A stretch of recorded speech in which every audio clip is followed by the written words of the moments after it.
আসসালামু আলাইকুম। আমার জায়গায় তুমি থাকো, তোমার জায়গাতে আমি থাকবো।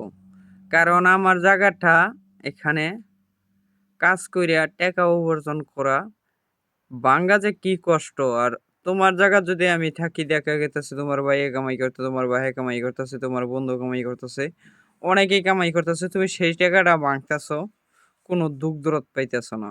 যখন নিজে কামাই করে টাকাটা ভাঙবো না, তখন দেখা গেতেছে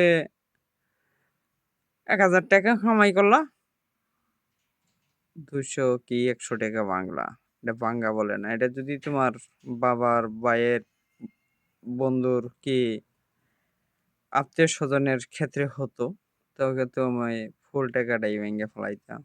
আর এই শূন্য জীবন শূন্যই থেকে যায়। কারণ নিজে কামাই করে ভাঙো, সবচেয়ে বেটার হবে। আর নিজে যদি কামাই করে না ভাঙো, তাহলে দেখা গেতেছে আমি যেখানে মানুষ সেখানেই থেকে গেলাম। অবশ্যই যারা আমাকে ফলোটা দেও নাই, অবশ্যই ফলো থেকে আমি তোমাদের পাশে থেকে যাব। সকলেই ভালো থাকো। খোদা হাফেজ। ধন্যবাদ। আসসালামু আলাইকুম।